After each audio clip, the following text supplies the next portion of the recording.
ಶ್ರೀ ಪರಮಾತ್ಮನೇ ನಮಃ. ಶ್ರೀಮದ್ಭಗವದ್ಗೀತಾ ಅಥ ಏಕಾದಶೋऽಧ್ಯಾಯಃ. ವಿಶ್ವರೂಪದರ್ಶನಯೋಗಃ.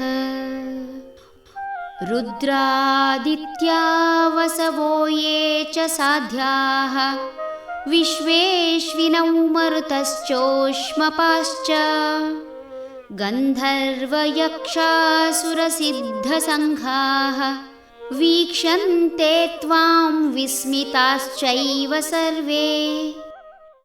ರುದ್ರರು, ಆದಿತ್ಯರು, ವಸುಗಳು, ಸಾಧ್ಯರು, ಮರುದ್ಗಣಗಳು, ವಿಶ್ವದೇವತೆಗಳು, ಅಶ್ವಿನಿ ದೇವತೆಗಳು, ಪಿತೃಗಳು, ಯಕ್ಷ ರಾಕ್ಷಸರು, ಗಂಧರ್ವರು, ಸಿದ್ಧರು ಇವರೆಲ್ಲರೂ ನಿನ್ನನ್ನು ಆಶ್ಚರ್ಯದಿಂದ ನೋಡುತ್ತಿದ್ದಾರೆ.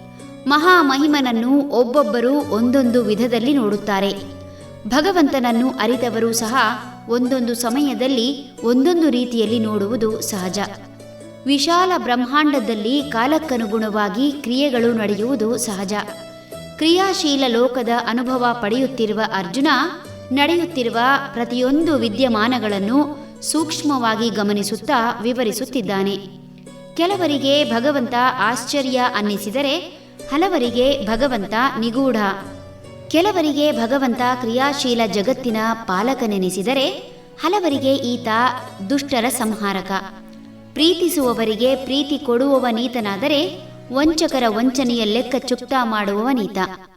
ಕೆಲವರಿಗೆ ಈತ ಕಾಲಹರಣನಾದರೆ ಹಲವರಿಗೆ ಕಾಲಭಯಂಕರ. ನಂಬಿದವರ ರಕ್ಷಕನಾದರೆ ನಂಬದವರ ಶಿಕ್ಷಕ. ಇಂತಹ ಭಗವಂತನ ಬಗ್ಗೆ ಯಾರ್ಯಾರು ಯಾವ್ಯಾವ ದೃಷ್ಟಿಯಿಂದ ನೋಡುತ್ತಿದ್ದಾರೆ ಎನ್ನುವುದನ್ನು ಅರ್ಜುನ ವಿವರಿಸುತ್ತಾ ಭಗವಂತನ ವಿಶ್ವರೂಪದ ಮೂಲಕ ನಿಂತಲ್ಲೇ ಲೋಕದ ಪರ್ಯಟನೆ ಮಾಡಿಸುತ್ತಿದ್ದಾನೆ. ಹರಿ ಓಂ ತತ್ಸತ್.